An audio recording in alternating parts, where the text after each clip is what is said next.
بسم اللہ الرحمن الرحیم ناظرین و سامعین، ہمارا جو آج کا سیگمنٹ ہے یہ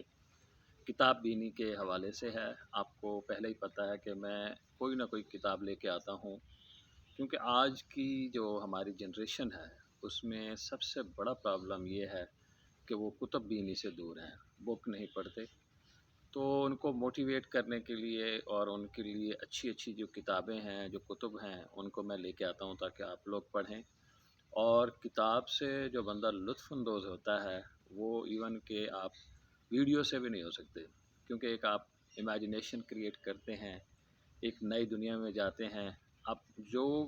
اس میں ایک انٹریکشن ہوتا ہے رائٹر کا اور ریڈر کا۔ اور ریڈر جو ہے، جو رائٹر کا جو اسکیچ ہوتا ہے، اس کو وہ اپنے جو تخیل کے مطابق، اپنے احساسات کے مطابق، اپنے ایکسپیرینسز کے مطابق، تجربات کے مطابق ان کو ڈھالتا ہے اور پھر ان کرداروں کے ساتھ ساتھ چلتا ہے۔ کبھی کسی کردار کے ساتھ اس کی ہمدردی ہوتی ہے، کبھی کسی کے ساتھ۔ آج میرے پاس جو کتاب ہے یہ ایک انتہائی شہرہ آفاق کتاب ہے، اس کا نام گاڈ فادر ہے۔ بہت انٹرسٹنگ کتاب ہے۔ دنیا کی کچھ ایسی کتابیں ہیں جنہوں نے بہت زیادہ اپنے ریڈرز کو متاثر کیا ہے، ان کی فلسفی کو چینج کیا ہے، ان کے تھاٹ کو چینج کیا ہے، ان کی تھنکنگ کو چینج کیا ہے۔ اس میں ایک کتاب یہ گاڈ فادر بھی ہے۔ اگرچہ گاڈ فادر کی جو بک ہے یہ انڈر ورلڈ سے ریلیٹڈ ہے، جو ہم دنیا میں جو کچھ ہم دیکھ رہے ہیں کہ یہ نظام چل رہا ہے، کہ کس طرح موو کر رہا ہے، ایسا ہرگز نہیں ہے۔ جس طرح چیزیں مانیٹر ہو رہی ہیں، کون کس چیز کو چلا رہا ہے، اپرنٹلی تو ہمیں یہ لگتا ہے کہ جو طاقت کے سرچشمہ ہے وہ بعض اوقات ہم کہتے ہیں کہ جو ہمارے ادارے ہیں، لا اینڈ انفورسمنٹ ایجنسیز ہیں آل اوور دا ورلڈ۔ لیکن جب ہم اس طرح کی کتابوں کا مطالعہ کرتے ہیں، ماریو پوزو نے جب یہ کتاب لکھی تو اس کو بہت سارے لوگوں نے پڑھا، اور یہ ایک سیسیلین مافیا کی جو ایک لائف ہے، اٹلی سے نیو یارک کا جو ایک سفر ہے، ایک لڑکے کی کہانی ہے مائیکل کارلیون، وہ کس طرح اپنی ایک نئی دنیا کریٹ کرتا ہے اور کس طرح وہ کامیابی کی طرف جاتا ہے۔ اس میں بہت ساری چیزیں ہیں، بہت سارے پڑھنے والے کے لیے اسباق ہیں۔ تو اس میں سے صاف ظاہر ہے کتب بینی جو ہے، ادب کی جو کتاب ہے، وہ سبجیکٹو اپروچ بھی ہوتی ہے۔ میں نے اس سے کیا سبق حاصل کیا ہے، میں نے اس کتاب کو پڑھتے ہوئے کیا دیکھا ہے جو دوسری کتب کے اندر نہیں ہے۔ ایک تو جو چیز میری انڈرسٹینڈنگ میں آئی ہے، جو میں نے اس میں دیکھا ہے، کہ پتہ یہ چلتا ہے کہ وہ چیزیں جو ہمارے دوسرے اداروں میں ہونی چاہیے، یعنی ایمانداری، ڈیڈیکیشن، پیشن، انٹریکشن، ڈائلاگ، وہ ساری چیزیں انڈر ورلڈ کے اندر موجود ہیں۔ دیٹس ویری اسٹرینج کہ وہاں پہ کمٹمنٹ پار ایکسیلنس ہے، بہت خوبصورت کمٹمنٹ ہے، جو وعدہ کر رہا ہے اس کو پورا کر رہا ہے۔ اور اس میں ہم یہ دیکھتے ہیں کہ جیسے ہی اس کا جو پہلا چیپٹر کھلتا ہے تو وہ جو بندہ وہاں پہ فریاد لے کے آتا ہے، فریادی آتا ہے، اس کو جو حکومتی ادارے ہیں، جو لا انفورس کے جو ایجنسیز ہیں، وہاں سے اسے کچھ نہیں ملتا۔ اس کی بیٹی کے ساتھ جو ظلم ہوتا ہے، جو زیادتی ہوتی ہے، اور پھر عدالت میں جو ایز یوزول ہم دیکھتے ہیں، آج کے سینیریو میں بھی دیکھ رہے ہیں، پہلے کے سینیریو میں بھی دیکھ رہے ہیں کہ وہاں پہ جو برڈن آف پروف ہے، جو ایک جو ہے جس کے ساتھ وہ کسی چیز کو ثابت کر سکیں، وہ وہاں پہ انف نہیں ہوتا، یا بعض اوقات لوگ وہاں پہ جانا نہیں چاہتے یا اس کیس میں ہاتھ نہیں ڈالنا چاہتے اور وہ بری ہو جاتے ہیں، تو پھر لوگ گاڈ فادر کے پاس آتے ہیں، اور جو بھی گاڈ فادر کے پاس آتا ہے وہ اپنی مراد حاصل کر لیتا ہے۔ تو آخر کیوں؟ گاڈ فادر کے اندر وہ کون سی چیز تھی؟ اس میں کمٹمنٹ تھی، وہ چیزوں کو جانتا تھا کہ کس طرح مینوپولیٹ کرنا ہے،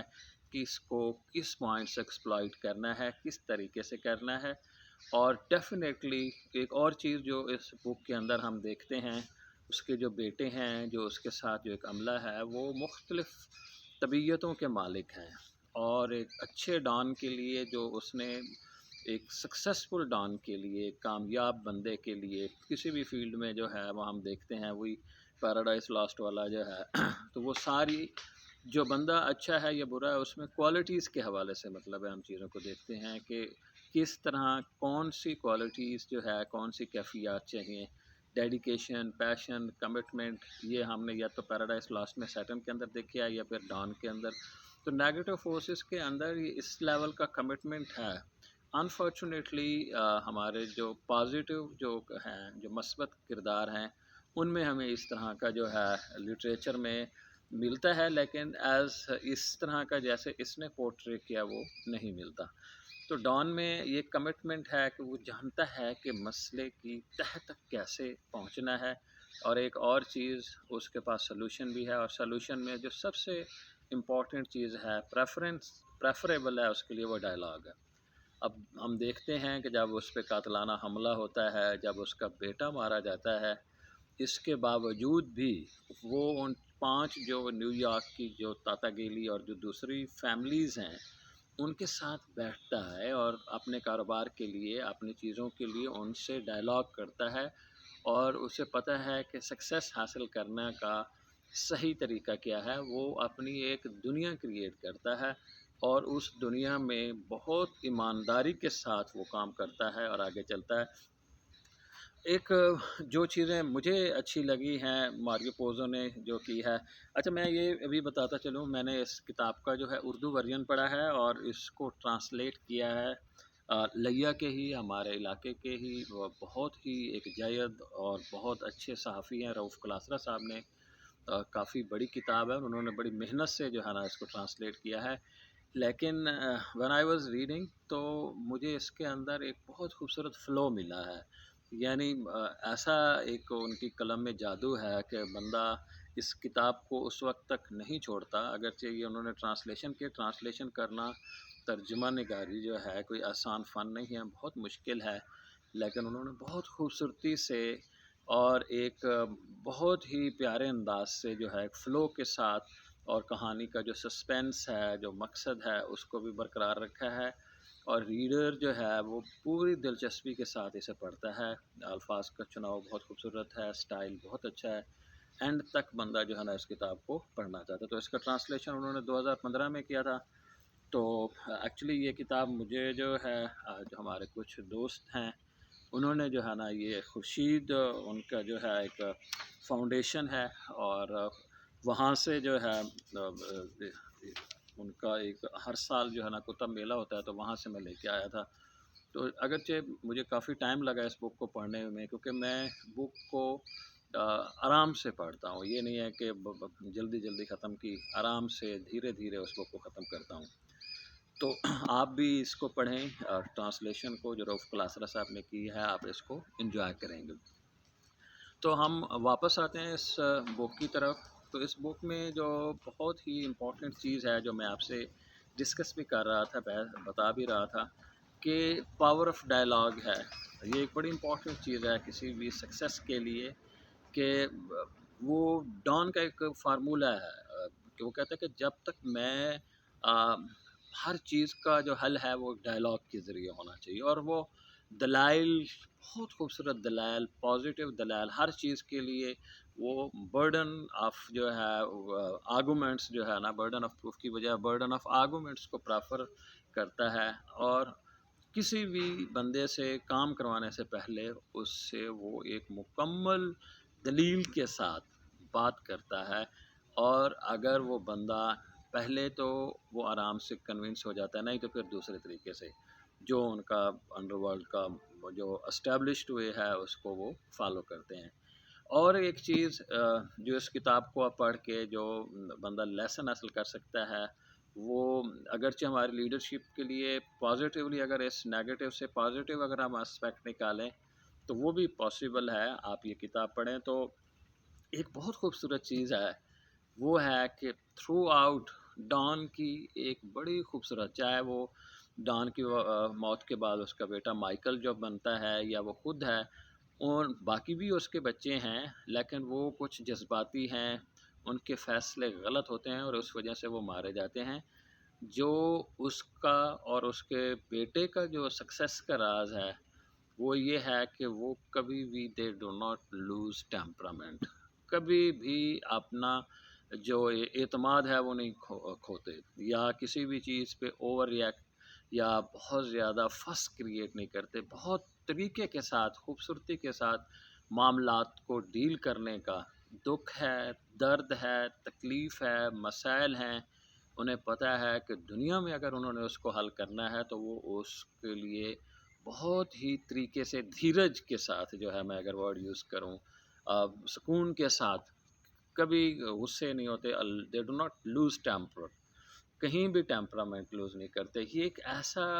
امپورٹنٹ پوائنٹ ہے اس بک سے، لیسن ہے جو میں نے سیکھا ہے، میں بھی آپ لوگوں کو اس سے، اور جب آپ اس کو پڑھیں گے بین السطور جب آپ جائیں گے تو آپ بھی اس سے بہت سے بھی چیزوں کو جو ہے وہ اخذ کر سکتے ہیں۔ یہ بہت خوبصورت مطلب ہے، مزے کی کتاب ہے جس میں ہم دیکھتے ہیں، اور اس میں بہت سارے کردار ہیں، چھوٹے بڑے سارے کردار ہیں، اور ہر کردار کی اندرونی اور بیرونی جو کیفیت ہے اس نے اس کا ایک بڑا خوبصورت تجزیہ کیا ہوا ہے، انالیسس کیا ہوا ہے، اور اس میں باقاعدہ جو میں سمجھتا ہوں کہ کریکٹرز کی جو کریکٹرائزیشن ہے وہ کھل کھل کے سامنے آتی ہے، اس کی لیئرز کا پتہ چلتا ہے ہمیں کہ سکسیس ریٹ کیا ہے اور کیسے سکسیڈ ہونا ہے، کیسے آگے بڑھنا ہے۔ یہ صرف ماریو پوزو اور ترجمے میں اس کو، یہ جو خوبصورت پوائنٹ ہے یوروف کلاسرا نے اس کتاب کے اندر برقرار رکھا ہوا ہے۔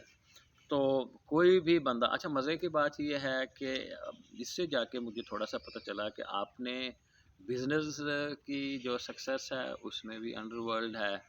آپ کا کوئی ریونج ہے، کوئی پرابلم ہے تو وہاں پہ بھی اگر آپ کو کہیں بھی انصاف نہیں مل رہا تو ڈان سے مل رہا ہے۔ تو یہ ایک کیسے مطلب ایک دنیا ہے، بہت سارے سوالات ہیں ہمارے لیے کہ جو ایک ہمارا اسٹیبلش سسٹم ہے وہ کلیپسڈ ہے، اور جہاں پہ کوئی ریٹرن نہیں ہے، کوئی ڈاکومنٹیشن نہیں ہے، کوئی سائن نہیں ہے، کوئی سگنیچر نہیں ہے، اورل ہے، منہ سے ورڈ آف ماؤتھ، ڈان نے کسی سے کہہ دیا یہ ہو گیا وہ ہو گیا۔ اور آن دا ادر ہینڈ جب ہم دیکھتے ہیں کنٹریرلی، جب ہم جا کے دیکھتے ہیں چیزوں کو، تو وہاں پہ ہم بڑی ڈاکومنٹیشن کر رہے ہوتے ہیں، بحث کر رہے ہیں، تنقید کر رہے ہیں، تعریف کر رہے ہیں، لیکن وہاں پہ every thing is for the sake of thing, in reality وہاں پہ کچھ نہیں ہوتا، ایسا کچھ نہیں ہوتا۔ یہ صرف اور صرف یہ ساری خوبصورتی جو سکسیس کے لیے وہ یہ ہے کہ ایک دو چیزیں جو بڑی بڑی چیزیں جو میں نے اس بک سے سیکھی ہیں، میں آپ لوگوں سے شیئر کر رہا ہوں۔ کردار بہت سارے ہیں، اور ہر کردار آپ نے کسی نہ کسی وجہ سے مار بھی کھاتا ہے، کوئی نہ کوئی اس کا ڈرا بیک ہوتا ہے جس کی وجہ سے وہ کامیاب نہیں ہو سکتا۔ ڈائلاگ، آرگومنٹس، پہلی جو امپورٹنٹ چیز ہے جو ڈان کے لیے بہت ضروری ہے وہ آرگومنٹ ہے، ڈائلاگ بہت ضروری ہے۔ اور اگر ہم اپنے معاشرے میں دیکھیں تو ڈائلاگ کی اہمیت بہت زیادہ ہے، ہمارے بہت سارے مسائل ڈیفینیٹلی ویسے ہی حل ہو جائیں اگر ہم ڈائلاگ پہ آ جائیں، ایک ٹیبل پہ آ جائیں اور ڈسکشن کریں۔ اور دوسری جو بڑی خوبصورت بات جو میں نے اس بک سے لیسن لیا ہے، اس تقریباً 584 پیجز کی جو کتاب ہے، ترجمہ ہے روف کلاسرا صاحب نے کیا ہے، اس بک کی جو دوسری خوبصورت بات ہے وہ یہ ہے کہ جو مین کریکٹرز ہیں جو سکسیسفل رہتے ہیں، اور دیکھ لیں باقی جتنے بھی وہ ہیں اس میں اور بھی جو مافیاز ہیں ان کو ڈیفیٹ کرتے ہیں، تو دوسری چیز they do not lose temperament وہ۔ اور اچھا ایک اور مزے کی بات یہ ہے کہ فوراً ریئیکٹ نہیں کر رہے، طریقے کے ساتھ چیزوں کو ریئیکٹ کرتے ہیں، اور انہیں پتہ ہے کہ کب چوٹ کہاں کس وقت لگانی ہے، اور کس طرح جو ہے وہ اپنے مقصد میں کامیاب ہو سکتے ہیں۔ اگرچہ یہ مافیا کی ایک ہے، لیکن مافیا کی جو سائیکی ہے، جو انڈرسٹینڈنگ ہے، وہ اس بک میں بڑی خوبصورت ہے۔ ماریو پوزو نے بہت زیادہ اچھے طریقے سے اس کو انفولڈ کیا ہے، اوپن کیا ہے، اور ہمیں ایک ایک چیز کے بارے میں بتایا ہے کہ انڈر ورلڈ کی کامیابی کا راز کیا ہے اور ان کی سکسیس کا ریٹ کیا ہے، اور یہ ساری چیزیں ہم اس بک سے۔ تو میری آپ لوگوں سے استدعا ہے کہ آپ ایسی جو کتب ہیں، بڑی انٹرسٹنگ بکس ہیں، آپ ان کو پڑھیں اور دیکھیں کہ ٹریول کیا ہے، آپ نے کیسے ایک جگہ سے دوسری جگہ جا کے سکسیسفل کس طرح ہونا ہے، ٹھیک ہے، آپ نے لابینگ کیسے کرنی ہے، آپ نے انفارمیشن کیسے کلیکٹ کرنی ہے، آپ اس میں امپورٹنٹ چیز ہے کہ جو سب سے امپورٹنٹ، بہت ایک اور بڑا تیسرا پوائنٹ جو میں بھول رہا تھا اور میں آپ سے ڈسکس کرتا ہوں، وہ یہ ہے کہ ٹیم، ڈان کی سکسیس کی ریزن اس کی ٹیم ہے، کمیٹڈ ٹیم، بہت خوبصورت ٹیم ہے، کیونکہ وہ لوگ اس پہ جان نثار کرتے ہیں، ٹھیک ہے، وہ بےلوث اس کے ساتھ محبت کرتے ہیں، اگرچہ وہ بےلوث نہیں ہوتی، ڈان نے کہیں نہ کہیں وہ جب بھی کسی کو فائدہ دے رہا ہوتا ہے تو آٹومیٹکلی وہ جو ان کے مسائل حل نہیں ہوتے، جس کی بیٹی کی عزت لٹ جاتی ہے اور اس کو عدالت سے انصاف نہیں ملتا، انڈر ورلڈ کے ایک بندے سے ملتا ہے، تو ڈیفینیٹلی اس کی ساری ہمدردی، ساری محبت، سب کچھ ڈان کے ساتھ. اور ڈان چاہے وہ سنگر ہے، میوزیشین ہے، کوئی اس میں فلم میں ہے، انڈسٹری میں ہے، وہ فلاپ ہو رہا ہوتا ہے اور اس کو فلم نہیں مل رہی ہوتی تو ڈان اس کا بندوبست کرتا ہے. تو یہ اس میں کوالٹیز ہیں، وہ جانتا ہے کہ کس طرح لوگوں کو ان کے جو مسائل ہیں وہ کس طرح حل کرنے ہیں. پھر ڈیفینیٹلی جن کے وہ مسائل سنسیئرلی حل کرتا ہے وہ اس کی ٹیم کا پارٹ بنتے جاتے ہیں اور وہ اس کو سپورٹ کرتے ہیں. تو میرے خیال میں باقی آپ اس میں اس کو دیکھ لیں، بڑے جو اٹالین مافیا ہے، جو ان کی ٹریڈیشنز ہیں، وہ ساری چیزیں جو ہے نا آپ اس کو ڈسکس کر سکتے ہیں. والسلام.